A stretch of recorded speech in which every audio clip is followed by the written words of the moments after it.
फिर पॉलीसैकेराइड्स के बारे में हम बात कर रहे थे। तो पॉलीसैकेराइड्स अमूमन मीठी नहीं होती, टेस्टलेस होती हैं, पानी के अंदर सॉल्युबल भी नहीं होती, बड़ी मुश्किल से डिसॉल्व होती हैं और नेचर में पाए जाने वाले काफ़ी अबंडेंट मॉलिक्यूल्स में से एक हैं। ठीक है, फॉर एग्जांपल कॉटन है तो वो सबसे ज़्यादा मिकदार में पाया जाता है। बहुत ज़्यादा कॉम्प्लेक्स होती हैं, अमूमन लंबी लंबी सी चेन्स बना सकती हैं और उन चेन्स के अंदर मुख्तलिफ तरह की ब्रांचेज हो सकती हैं। मोनोसैकेराइड्स मुख्तलिफ तरीके से एक दूसरे से जुड़ी हो सकती हैं ग्लाइकोसिडिक बॉन्ड के जरिए से, जिसकी वजह से इनका मॉलिक्यूलर वेट काफ़ी ज़्यादा होता है। मॉलिक्यूलर वेट ज़्यादा होने से मुराद ये है कि इसके अंदर बहुत सारे एटम्स होंगे, ये बहुत बड़ा मैक्रो मॉलिक्यूल होगा। एग्जाम्पल्स आपने पढ़ी हुई हैं, स्टार्च, सेलुलोज, ग्लाइकोजन पढ़ा हुआ है, एगर, डेक्स्ट्रिन, पेक्टिन और काइटिन वगैरह के बारे में हम बात करेंगे। स्टार्च अमूमन फ्रूट्स में, ग्रेन्स में और ट्यूबर्स के अंदर पाया जाता है। आलू के अंदर स्टार्च का टेस्ट करना हो, पुरानी क्लासों में आपने देखा हुआ होगा, तो वो आलू के अंदर करते हैं। इसी तरह आटे के अंदर मेनली पाया जाता है।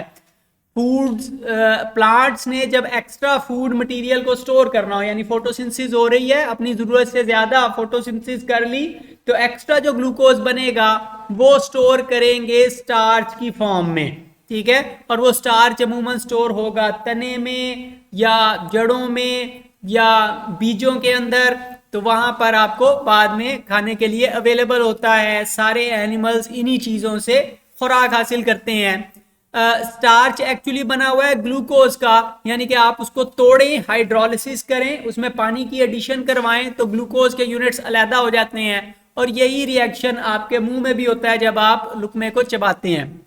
स्टार्च दो तरह का हो सकता है, अमाइलोज है, अमाइलोज अनब्रांच्ड होता है और पानी के अंदर ज़रा मुश्किल से डिजॉल्व होता है, लेकिन अगर आप गर्म करें तो वो डिजॉल्व हो जाता है। यानी आटे के अंदर ही दोनों तरह के मॉलिक्यूल होंगे, अमाइलोज भी होता है, अमाइलोपेक्टिन भी होता है। अमाइलोपेक्टिन की ब्रांच्ड चेन्स होती हैं, यानी कि उनके अंदर ब्रांचिंग हुई होती है, सीधी चेन जा रही है, दरमियान में से एक और ब्रांच निकल आई, फिर आगे से एक और ब्रांच निकल आई, तो मल्टीपल ब्रांचेस बनी हुई होती हैं। और ये गर्म पानी के अंदर भी डिसॉल्व नहीं होता, क्योंकि वो इतना बड़ा मॉलिक्यूल है और इतनी ज्यादा ब्रांचेस हैं कि पानी उसको अपने अंदर डिसॉल्व नहीं कर सकता।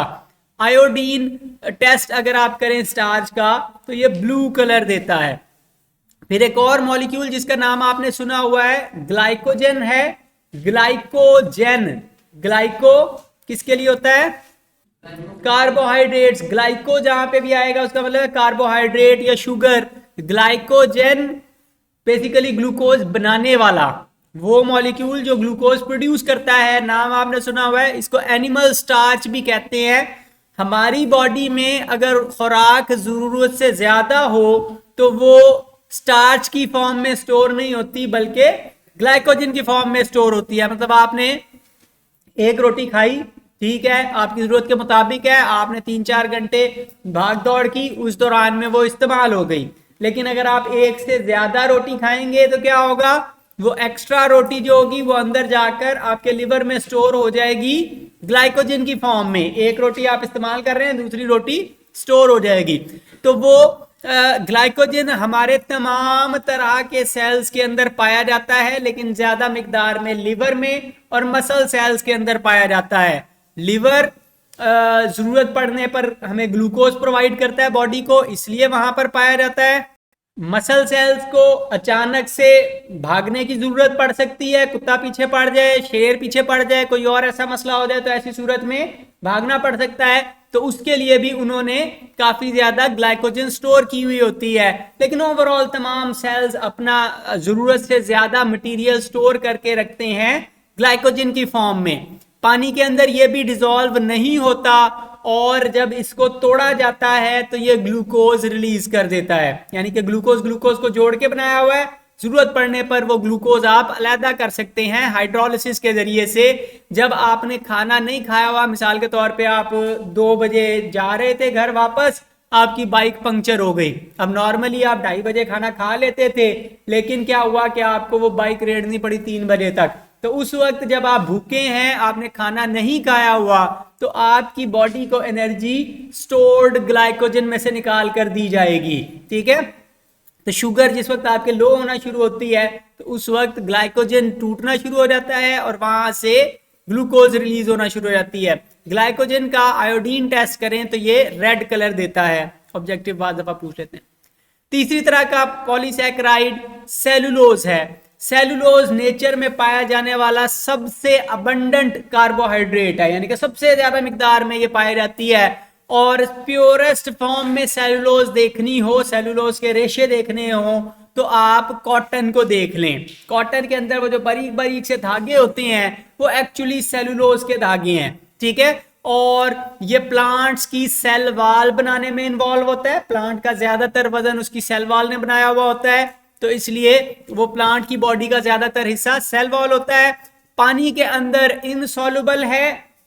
कॉटन डिसॉल्व करके देख लें प्योर फॉर्म में, या कपड़े डिसॉल्व करने की कोशिश करें पानी में, या कागज डिसॉल्व करें पानी में करने की, तो कोई भी चीज इनमें से पानी के अंदर डिसॉल्व नहीं होती, तो पानी में बिल्कुल ही इनसॉल्युबल है।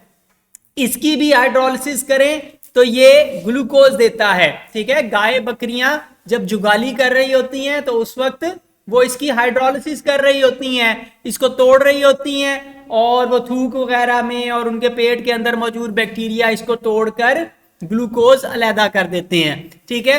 ह्यूमंस इसको डाइजेस्ट नहीं कर सकते, यानी कि अगर आपने पालक खाई, साग खाया, कोई और ऐसी चीज खाई और उसके अंदर ज्यादातर हिस्सा सेलुलोज है तो वो डाइजेस्ट नहीं हो सकेगा। एज सच आपकी फीसिस में बाहर रिलीज कर दिया जाएगा। जो अंदर दूसरी चीजें स्टार्च वगैरह उसको आप डाइजेस्ट कर लेंगे, लेकिन सेलुलोज को डाइजेस्ट नहीं कर सकेंगे। हर्बीवोर्स कैसे कर लेते हैं? हर्बीवोर्स के पास भी, यानी कि जो पत्ते खाते हैं जानवर, उनके पास भी इसको डाइजेस्ट करने का अपना एंजाइम मौजूद नहीं है। उन्होंने भी अपने पेट के अंदर बैक्टीरिया पाले हुए हैं, ऐसे माइक्रो ऑर्गेनिजम्स रखे हुए हैं जो वो एंजाइम प्रोड्यूस करते हैं, दोनों मिलकर उसको तोड़ते हैं, ठीक है। यानी कि वो माइक्रोब के एंजाइम उसको तोड़ते हैं, जो खुराक बनती है, ग्लूकोज बनती है, वो गाय भी खाती है और वो बैक्टीरियम भी खाता है, दोनों हंसी खुशी जिंदगी गुजारते हैं। तो ये उनका सिम्बायोटिक रिलेशनशिप है। सिम का वर्ड जहां पे आए, सिम या सिन जहां पे आएगा उसका मतलब है इकट्ठा, ठीक है। सिम्बायोटिक, दोनों इकट्ठे जिंदगी गुजारते हैं हंसी खुशी, ठीक है। आयोडीन टेस्ट करें तो कोई कलर नहीं आता सेलुलोज से। फिर बाज और पॉलीसैकेराइड्स हैं जो कॉमनली आपने देखी हुई होंगी, मसलन काइटिन आपने देखा हुआ है जब आपने कभी मशरूम देखी है या आपने कोई चूंटी या लाल बेग देखा हुआ है, ठीक है। तो उसकी दोनों की ही आउटर कवरिंग बनी हुई है काइटिन की, ठीक है। सेल वॉल फंजाई की, फंजाई में आपने मशरूम देखी हुई है, तो मशरूम की बॉडी मेनली काइटिन की बनी हुई है। और इसी तरह आर्थ्रोपोड्स के जो बॉडी की आउटर कवरिंग है, मसलन लाल बेग के पर आपने देखे हुए हैं, तो वो पर काइटिन के बने हुए हैं, और उसकी बॉडी के ऊपर जो प्लेटें चढ़ी हुई होती हैं वो प्लेटें भी काइटिन की बनी हुई हैं। तो उनका एक्सोस्केलेटन, बॉडी के बाहर जो स्केलेटन उनका होता है वो काइटिन का बना हुआ है। इसी तरह एक और बड़ी मशहूर जेली है, एगर इसको कहते हैं, ठीक है। एगर से, एगर बेसिकली एक तरह की मरीन एल्जी है, समंदर के अंदर एक तरह का पौधा पाया जाता है, वहां से लोग पौधे को खाड़ के ले आते हैं, गोताखोर जो होते हैं, और उसको पानी में डालकर उबालें तो एक तरह की जेली बनती है, और मतलब उससे मिठाई बना के लोग खाते हैं वहां पे कॉमनली, ठीक है। तो ये जेली कई मुल्कों में खाई जाती है, और वही जेली फिर हम लेबोरेटरी के अंदर इस्तेमाल करते हैं बैक्टीरिया ग्रो करवाने के लिए। यहाँ पे आपको वो हाथ में जो प्लेट दिखाई हुई है, तो इस ये रेड कलर का जो नीचे मटेरियल नजर आ रहा है वो एक्चुअली वही जेली है जो साथ आपकी मिठाई दिखाई हुई है, ठीक है। और जो उसके ऊपर गोल्डन कलर का नजर आ रहा है ये एक्चुअली बैक्टीरिया हैं जो उसके ऊपर ग्रो कर रहे हैं, ठीक है। तो लेबोरेटरी में माइक्रो ऑर्गेनिजम्स को ग्रो करवाने के लिए हम ये जेली इस्तेमाल करते हैं, एगर। फिर डेक्स्ट्रिन्स हैं, तो डेक्स्ट्रिन्स फूड एडिटिव के तौर पे इस्तेमाल होती हैं, यानी कि फूड को गाढ़ा बनाने के लिए आमतौर पे जेली जिस तरह होती है उस तरह की कंसिस्टेंसी फूड को देने के लिए डेक्स्ट्रिन्स इस्तेमाल होते हैं, ये भी कार्बोहाइड्रेट हैं। फिर इसी तरह पेक्टिन्स हैं, पैक्टिन भी ये जो आप फलों से जैम या जेली वगैरह बनाते हैं तो वो पैक्टिन बेसिकली वो सब्सटेंस, मतलब जब आप फल को पानी में डाल के उसको अच्छी तरह उबालते हैं तो वो एक गाढ़ा सा जो पेस्ट बनता है वो पेस्ट पैक्टिन कहलाता है। ठीक है, तो जेली लाइक सब्सटेंस है, सेल वॉल में मौजूद होता है और इससे जेलीज और जैम्स वगैरह आप बनाते हैं। ठीक है जी, तो आपके फूड में इंपॉर्टेंट रोल प्ले करती हैं।